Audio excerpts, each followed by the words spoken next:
L'univers des cultures est le présent du monde, à la fois son actualité et sa richesse. Moment fragile et fécond que le nôtre, le monde se croise suffisamment désormais pour que se rencontre sa diversité, et celle-ci n'est pas encore enfouie sous le rouleau compresseur de l'uniformisation.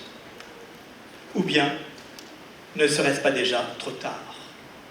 Le divers ne serait-il pas déjà perdu? Mais ce divers perdu à jamais pour le voyageur, ne pourrions-nous le reconstruire encore dans la pensée? Car il est vrai que ces ressources culturelles sont menacées comme le sont de nos jours tant de ressources de la nature. Déjà, la multiplicité des langues se voit réduire sous nos yeux à vitesse accélérée à la commodité du Global English et de sa communication généralisée sous la pression du marché mondial. Or, en même temps, de nouveaux nationalismes se font jour qui prétendent confiner les cultures dans des appartenances opiniâtres, revendiquant leur identité à coups de complaisants clichés et visant à l'impérialisme. De fait, l'un ne serait-il pas le corrélat de l'autre, comme si l'un pouvait compenser l'autre? Mourrons-nous sous l'ennui de l'un, la perte du divers, ou la bêtise de l'autre, la revendication identitaire? Ne sera-ce pas sous le coup des deux, l'un portant l'autre à son revers? Une chose en conséquence est sûre, une autre voie est requise qui défasse cette impasse dans laquelle l'humain tend à s'étioler au lieu de se déployer, qui dénoue ce nœud de contrainte, déjoue sa fatalité et pose désormais l'interculturalité comme la dimension du monde, la dimension qui fait monde. Mais que signifiera interculturalité si l'on n'abandonne pas ce terme à son seul effet d'affiche? Si l'on veut en faire le terme éthique et politique d'un commun avenir de l'humanité. Car du culturel n'advient toujours, sait-on bien, que singulièrement une langue, une époque, un milieu, une aventure de l'esprit, l'audace soudaine d'une pensée. Que doit donc impliquer cette d'entre les cultures, comme aussi dans l'intraculturalité d'une culture, si tant est qu'elle soit une, pour que s'y produise un vis-à-vis réflexif, opérant, interactif, permettant d'explorer les écarts de ces singularités, de sorte que celles-ci, s'instaurant en regard, puissent commencer effectivement d'échanger. N'a-t-on pas parlé trop à l'aise du dialogue des cultures, contredisant le clash qui aujourd'hui menace, sans en sonder la condition de possibilité? Car d'abord, dans quelle langue se fera ce dialogue?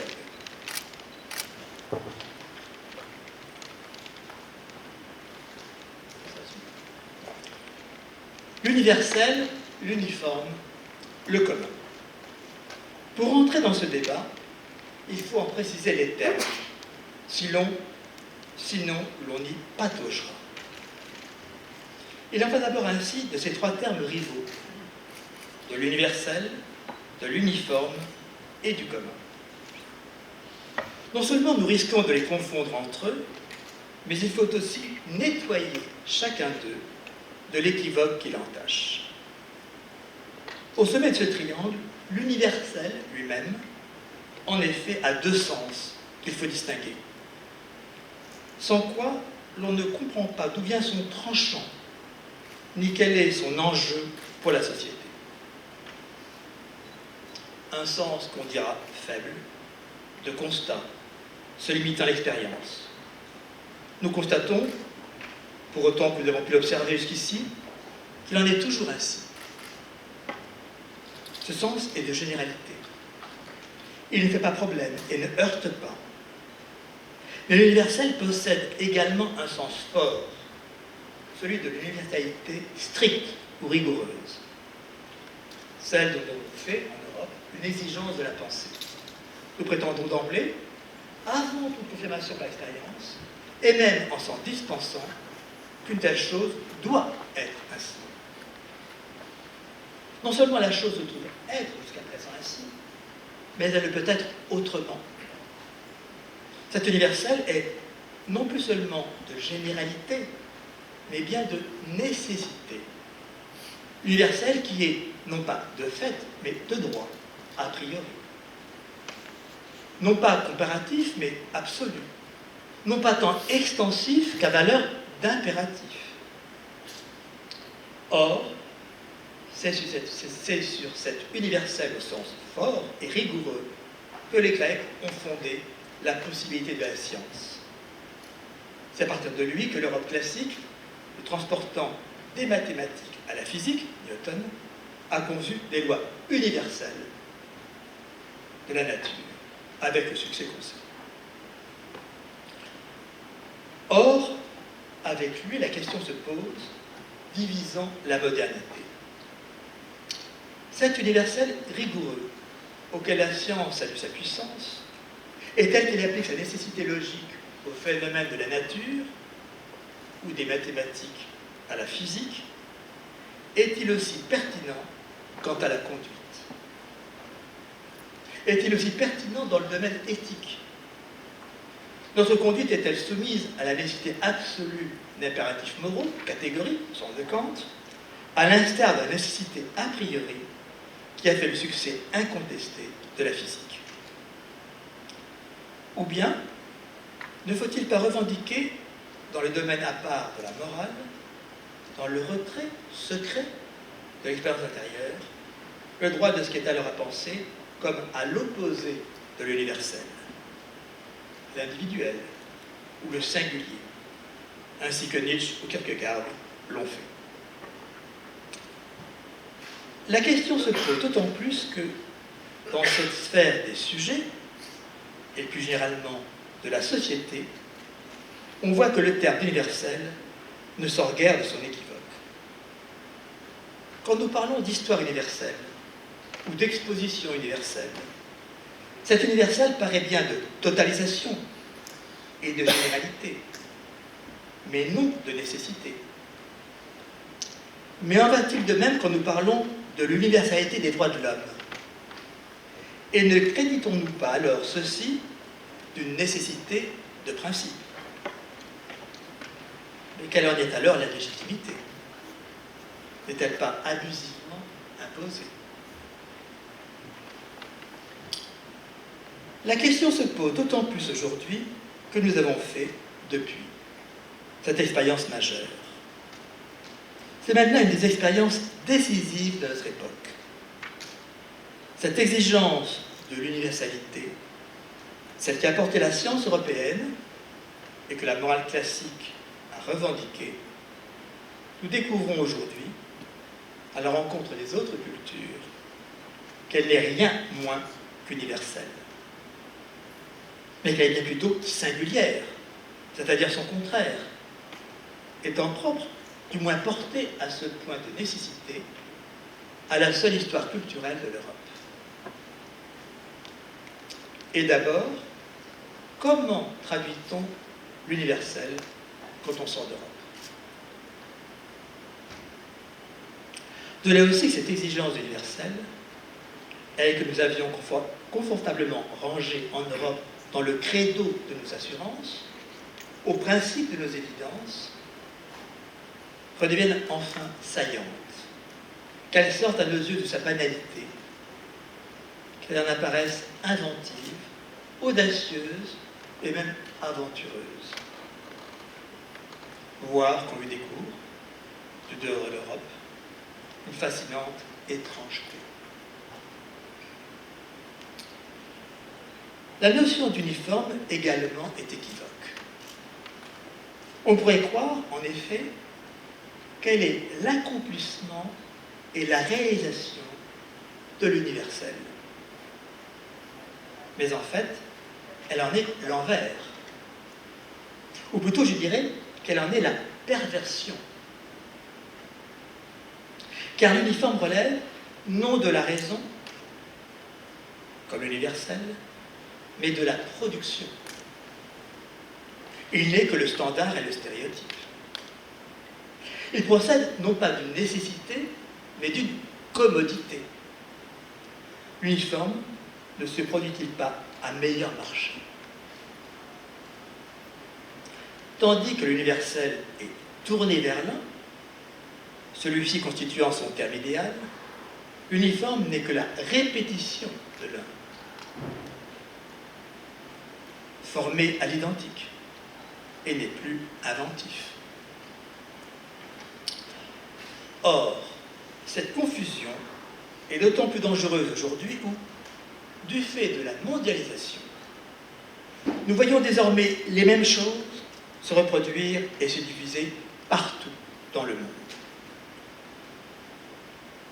Parce qu'on ne voit plus qu'elles saturent le paysage, nous sommes tentés de les créditer de la légitimité de l'universel, c'est-à-dire d'une nécessité de principe, alors que cela ne relève en fait que d'une extension du marché. Et que la justification en est uniquement économique. Ce n'est pas parce que, grâce aux moyens techniques et médiatiques, l'uniformité des modes de vie, des objets et des marchandises, mais aussi des discours et des opinions, tend désormais à recouvrir d'un bout à l'autre la planète, que ceux-ci sont pour autant universels.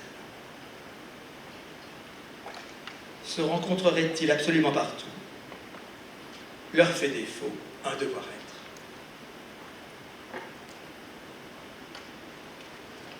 Si l'universel relève de la logique, que l'uniforme appartient à l'économique, le commun, quant à lui, est à dimension politique.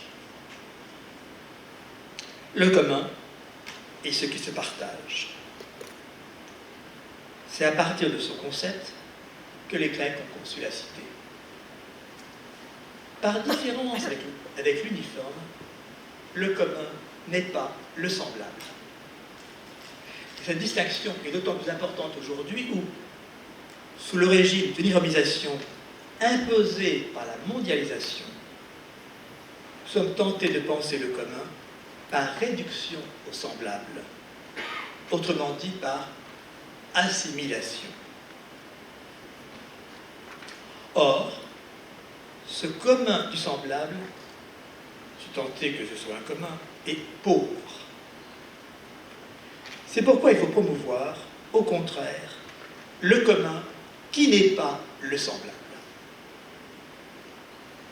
Seul celui-ci est intensif, seul il est productif. C'est lui ici que je revendiquerai. Parce que seul ce commun qui n'est pas le semblable est effectif. Ou comme le disait un peintre français de la modernité, Braque, le commun est vrai, le semblable est faux. Et l'illustrant par ces deux peintres, je cite, Trouillebert ressemble à Corot, mais ils n'ont rien de commun. Trouillebert ressemble à Corot, mais ils n'ont rien de commun. Or, tel est bien le point crucial de nos jours, et ce, quelle que soit l'échelle du commun envisagé, de la cité, de la nation ou de l'humanité. C'est seulement si nous promouvons un commun qui n'est pas une réduction à l'uniforme que le commun de cette communauté sera actif, en donnant effectivement à partager.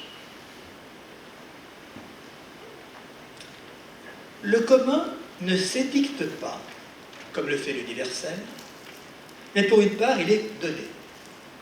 Tel est le commun de ma famille ou de ma nation, lui qui me vient par la naissance. Pour une autre part, il se décide, fait proprement l'objet d'un choix. Tel est le commun d'un mouvement politique, d'une association ou d'un parti. celui de tout engagement collectif. Comme tel, ce commun du partage se distribue de façon progressive. J'ai du commun avec mes proches, avec ceux qui appartiennent au même pays, avec ceux qui parlent la même langue, mais également avec tous les hommes, ou avec tout le règne animal, et plus largement encore, avec tout le vivant. Ce plus vaste commun, l'écologie, désormais, a le souci. Le partage du commun est, en effet, en son principe, extensif. Mais ce commun, comme tel, est également équivoque. Car la limite qui définit l'intérieur d'un partage peut se retourner en son contraire. Elle peut se renverser en frontière qui exclut de ce commun tous les autres. L'inclusif se révèle du même coup à son envers exclusif. Se refermant en dedans, il expulse au dehors, et tel est le commun devenant intolérant du communautarisme.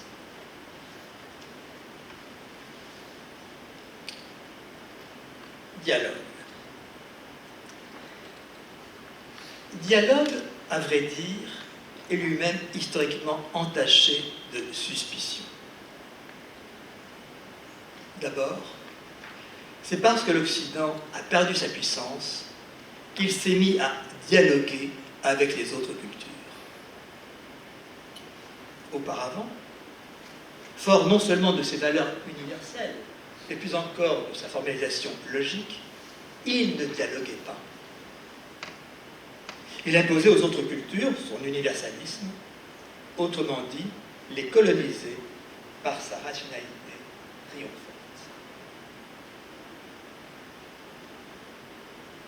Dialogue lui-même ne serait-il pas d'ailleurs un terme lénifiant, servant à dissimuler les rapports de force qui ne cessent de s'exercer entre les cultures, comme aussi à l'intérieur même de chaque langue et de chaque culture. Les cohérences qui y prévalent, recouvrant les autres et les enfouissant. Dialogue ne prétendrait-il pas à un faux irénisme? Ne se parlerait-il pas d'un faux égalitarisme? Et d'abord, dans quelle langue? La question revient. Se fera ce dialogue? Si c'est dans une même langue, par exemple l'anglais mondialisé ou le globish, le dialogue d'avance est biaisé. La rencontre des cultures se faisant sur le terrain d'une même langue, c'est-à-dire dans ses formes de syntaxe et ses catégories, les autres langues et les autres cultures ne pourront plus que faire entendre secondairement leurs différences à partir de ce commun impliqué, censé faciliter la communication. De là suit souvent, réactivement, une revendication identitaire, d'autant plus virulente qu'elle est la seule riposte qui reste face à cette uniformisation préalablement imposée.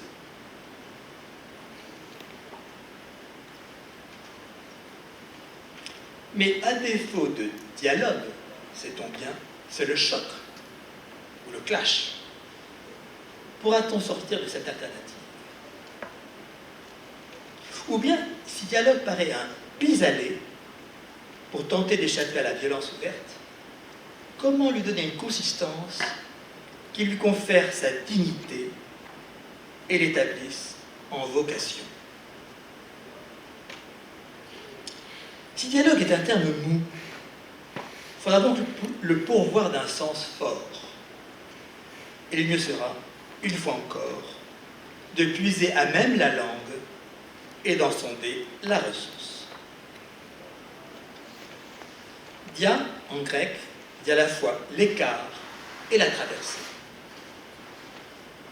Un dialogue est d'autant plus fécond, vous savez déjà les Grecs, qu'il y a d'écart en chaud.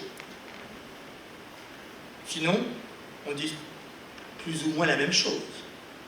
Le dialogue tourne au monologue à deux, et l'esprit n'y progressera pas. Média dit également le chemin franchissant un espace, celui-ci même pouvant offrir une résistance. Un dialogue n'est pas immédiat, mais prend du temps. Un dialogue est un cheminement.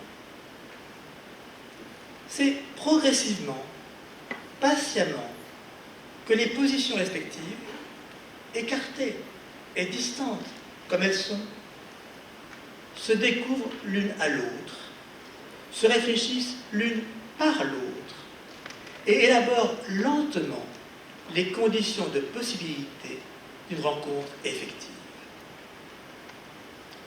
Il faut du déroulement. Face à quoi Logos dit le commun de l'intelligible. Celui-ci étant paradoxalement, de ce dialogue, à la fois la condition et la visée. C'est-à-dire que, au travers même des écarts, s'engendre un commun tel que chaque langue et chaque pensée, chaque position, se laissant déborder par l'autre, une intelligence mutuelle peut émerger dans cet antre devenu actif. Et ce, même si elle n'est jamais complètement réalisée. Ce que dit ce potentiel de l'intelligible. Commun qui n'est pas de résorption des écarts, ni d'assimilation forcée, mais qui, par cette tension interne aux écarts donnant à travailler, est produit, non pas imposé, ou tenu pour d'emblée donné, mais promu.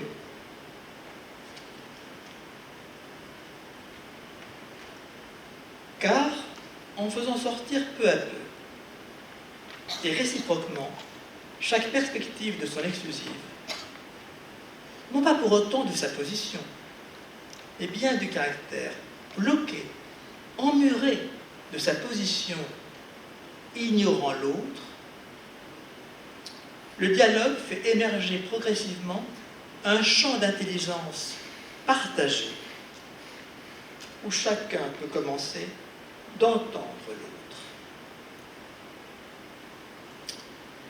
Mais d'où vient ici l'effet d'intelligence et qu'est-ce qui le rend contraignant, au lieu qu'on en reste au vœu pieux, obligeant? De ce que chacun, défaisant, non pas sa position, mais ce qu'a d'exclusif sa position, commence à mettre en vis-à-vis de sa position, et cela à l'intérieur même de sa position, la position de l'autre. Car telles sont la puissance de l'écart, maintenant en regard, et sa capacité d'effraction mutuelle, parce qu'il les met en tension. De là que, en intégrant la position de l'autre dans son propre horizon, chacun remet au travail sa propre position et la sort de ce qu'elle avait de solitairement évident.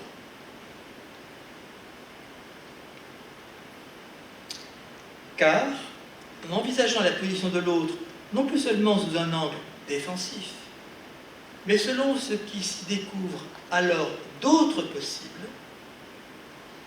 chacun perçoit du même coup sa propre position, écoutant l'autre, de ce dehors qu'est cet autre. Par suite découvre, au regard de la position de l'autre, l'unilatéralité de sa propre position. La position de chacun s'en trouve décellée, sa frontière débordée, un déplacement par si discret décalage se faisant à débuter.